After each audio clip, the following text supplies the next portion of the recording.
Sponsored by Squarespace. Trolls, what's going on with them? What's the deal with the next WoW patch? Well, the good news is today, I'm going to catch you up on all of that so you know what's up with the patch. And it all starts with the name of the patch, Curse of Ula'tek. And of course, the titular Ula'tek, who isn't actually what we thought. We thought that she was a Loa, essentially an animal god of the trolls hailing from the Emerald Dream. Turns out, though, she is from somewhere else. And to understand where she's from, we need to go all the way back to the darkest moment of the Amani's ancient war against Xal'atath's greatest general, Xal'atath. You see, the trolls were locked in a desperate war, and because of that, they sought the most powerful presence that they could find, and they pulled it into reality. They pulled it from a place of madness and chaos, a place where no one should seek power, and that place is the Rift of Aln. The rift being a wound left by the Titans' kidnapping of Azeroth, leaving a scar that endlessly spawns monstrosities powered by, essentially, the nightmares of our world soul. So, more than anything else, Ula'tek is a weapon that Zul'jan, who of course we met in the Level Up campaign, intends to claim for the Amani, even if that means he may die in the pursuit of that power. And what that means for this patch is interesting. It's not just another troll patch, not just another set of tusked villains that we beat up and get some gear from. This is lore that stretches back as far as records exist. It's a main patch that drives the A-plot of Midnight towards the Worldcore and Azeroth, and it's yet more proof that Xal'atath has been working towards her ascension since the beginning, that she helped forge the troll empires, and that her greatest champion was imprisoned by them. And now, well, that servant is exactly where Xal'atath needs him to be. So between Zul'jan's seemingly doomed quest for power and Xal'atath being on the verge of ultimate victory, we have a lot to unpack in Zul'Aman, so let's get stuck in. So many people playing WoW, it can be hard to stand out, hard to get the perfect mog. It's a bit like that online. Everyone's online, but the question is, do you look pro or do you look forgettable? And today's sponsor, Squarespace, has been shipping serious upgrades to help you in that, and they're worth paying attention to. Here is Finish Layer. It's the kind of new headline feature. It gives you professional grade animation, scroll effects, and transforms. It's the sort of polish that used to require hiring a developer, and it turns a standard site into something that is immersive, and it's all built into their editor. And of course, that's all on top of their blueprint system that walks you through building your own custom template, asking you what pages you need, suggesting fonts that work together, and a color palette that ties it all together. So you get no blank canvas paralysis, you get guided decisions that are based on their 20 years of design experience. And while you probably know about all their e-commerce stuff, you can actually sell things in person with Squarespace, be it merch, services, whatever. It all works now with Tap to Pay on iPhone, so you can just accept contactless payments with just your iPhone. No card reader, no extra hardware. And that alone makes Squarespace a hell of a lot more than just a website builder. So you can build your site for free at squarespace.com/BellularGaming. And when you're ready to set it live, use code BellularGaming and that'll get you 10% off your first purchase of a site or domain. With the unveiling of this patch's name, Curse of Ula'tek, well, we know Ula'tek is involved and we know there is a curse. We also found out something else, the name of the island that's off the coast of Zul'Aman. It's called the Coiled Isle, and on the Coiled Isle we find a Xal'atath. It's a temple dedicated to a power so terrible, the entire Amani troll race decided it was better to just forget that it ever existed and to never set foot on that island again. So, the island is where the Amani trolls fought their final battle against Xal'atath and managed to slay him using a weapon formed out of the chaos and insanity of our world soul's nightmares. They won the fight, and then they buried Xal'atath deep below the ground, trapping him so deep that to get there, you need to travel the venomous abyss. Essentially, places so deep, they come close to where our world soul sleeps. Which is rather handy for Xal'atath, as she now has a powerful servant located exactly where she needs them. In fact, there's a good chance it's all going down close to wherever Xal'atath disappeared to at the end of the March on Quel'Thalas raid, so close to the Worldcore. But forgotten servants of the old gods aren't the only thing down there.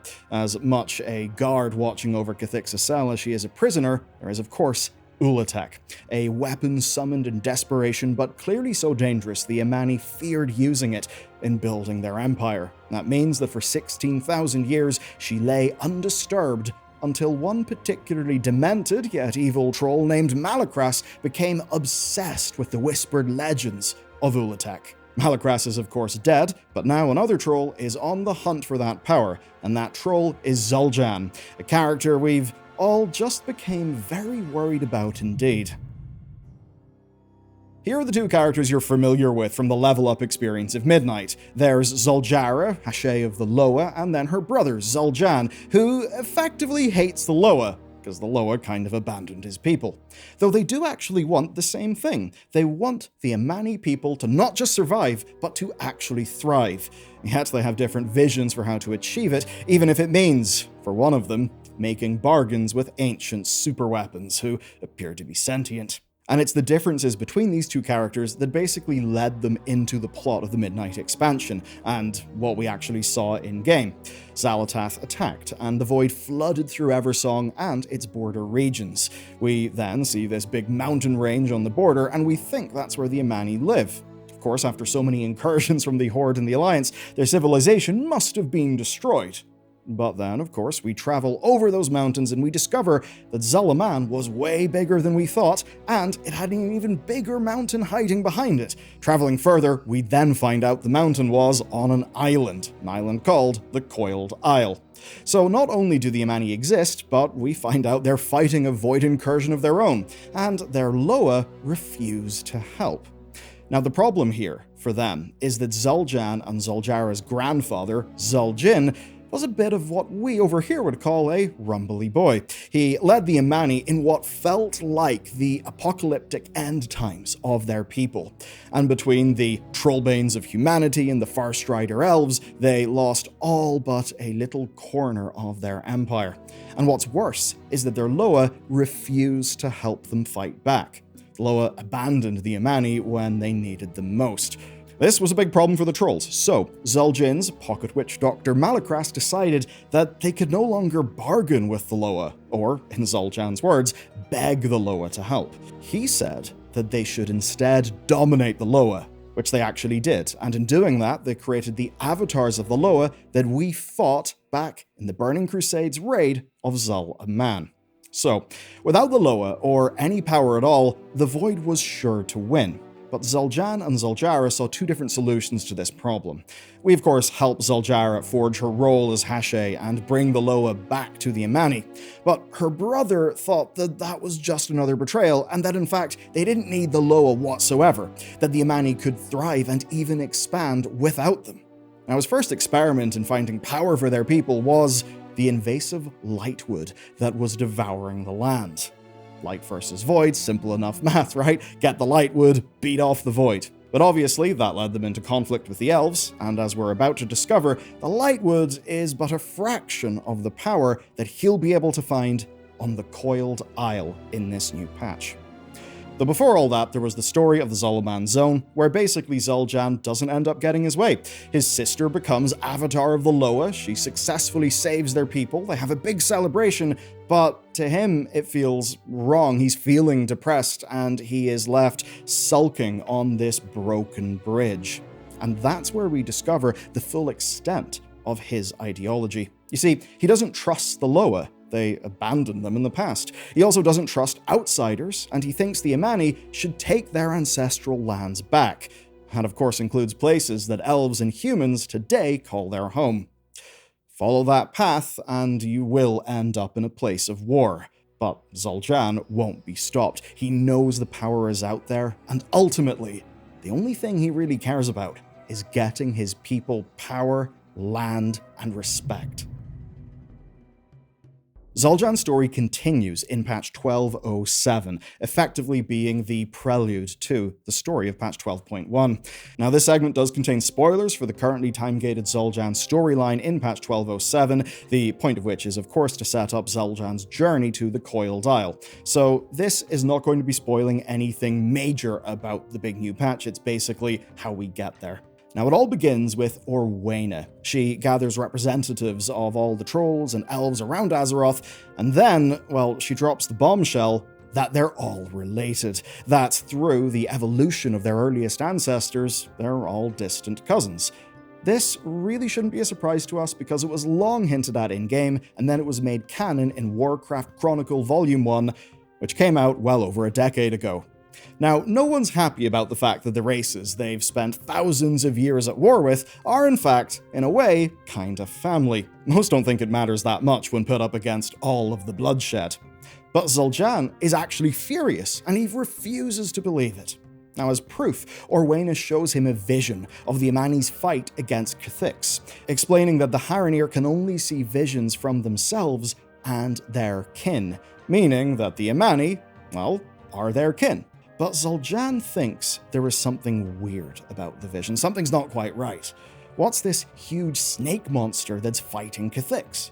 Well, Orwainus explains that it's Ula'tek, a power dragged from the Rift of Aln. Zul'jan still doesn't believe it, though, and he can't believe that it was Aloha who saved the Amani all those years ago. And that's because it was his view and the view of their people that they basically did it alone. That it was something they did, that they won. So in light of all these weird revelations, Zul'jan decides to just go and find out what's going on for himself. He goes on a quest to find the most ancient sources of knowledge on this topic that he can. He finds tablets and scrolls, of course all things created by the Amani themselves, and to no one's surprise, they all align with what he believes, that the Amani trolls slew Cathix. But that's until he finds something called a befuddled spirit mask. It's a mask with the spirit of a dead troll bound to it, but it's in quite a bad condition and it has no memories. And it's also clear the troll spirit within is really quite shady indeed. And connecting the dots, it becomes clear the befuddled mask actually has the soul of Malakras within it. Malakras, of course, being the witch doctor behind so many of the Amani's problems. So it turns out that Malakras is guiding Zul'jan toward Ula'tek. So, hearing the mask, Zul'jan finally believes that it's Ula'tek that saved the Amani all those years ago. But he also realizes that Ula'tek isn't strictly a Loa, that she's actually a weapon that belongs to the Amani. He believes ultimately that to achieve his goals, they just need more power, and, well, Ula'tek is pretty much theirs to go and get. After restoring some of the mask's memories then, he teaches Zul'jan that his grandfather, Zul'jin, also wanted the power of Ula'tek, and that with it, he could reclaim their stolen lands, rebuild the empire, and realize all of their dreams. This is amazing for Zul'jan. It's finally someone speaking to him, speaking to his desires, speaking his language. He's totally on board, and his heart is set on getting Ula'tek. And with that, he's no longer a character desperately searching for a solution to an insurmountable problem. He's no longer navigating all of those vagaries. Now, he knows what he wants, and he knows where it is. And that means that he and us very much could be coming into conflict. Okay, that's what's going through Zul'jan's mind pre-patch 12.1. He knows Ula'tek exists, he believes that it's a weapon he can use, and he knows where to find it. So, with all this new lore revealed, let's lock it into place. Here's the story. Zul'jan is driven by the legacy of Zul'jin, the myths of his people, and ancient whispers of a power waiting to be dominated. These are all stories that are driving him toward Ula'tek. So, let me tell you the story that Zul'jan now believes about himself and his people. Over 20,000 years ago, the Haranir found Harandar. Before dragons existed, seemingly at the back end of the Titans' ordering, when there were Titan keepers active and building things all around the world. And that means that the trolls were on the surface of Azeroth at least 20,000 years ago. Now, for 4,000 years they existed as scattered tribes, hunting on the edges of the Titans' world. But the keepers eventually retreated into madness and civil war, all that stuff with Loken and Tyr. And that left the surface a lot more free. And with it being free, the tribes grew, they expanded their territory, and dominated Azeroth for the next 4,000 years. That is, until a witch doctor named Zando found a funny purple knife. The knife is of course Xal'atath, whose whispers lead Zando to a black sphere, under which was buried a Cathaxi general of the Black Empire. Basically, a big lieutenant of the old gods. But to be fair, there are plenty of them knocking around. But this wasn't just any Cathaxi, this was one of the most powerful of them. This being was Kha'Thix, who actually played a role in the whole Titan Keeper civil war and eventually forced Tyr to self-destruct. You see, what we learn is that after Tyr self-destructed, Kha'Thix was basically left in a state of hibernation. This went on for at least 5,000 years. But then, led by Xal'atath, Xando unleashed Kha'Thix once again. Kha'Thix then rose to the surface and summoned endless swarms of Akir. The trolls were almost immediately in the back foot. They were utterly swarmed. And so, in desperation, they unified and forged the Empire of Zul. They fought back and broke the Akir hordes, driving them to the four corners of the world. Exhausted by the exploitations of other tribes, especially the Xantalari tribes, the Amani then chased Kha'Thix to the edge of ancient Kalimdor, right to where Zul'Aman is today. But the problem for them is they just did not have what it took to finally end Kha'Thix. So they called out for power, but in doing so, they drew power from a place no one should: the Rift of Aln.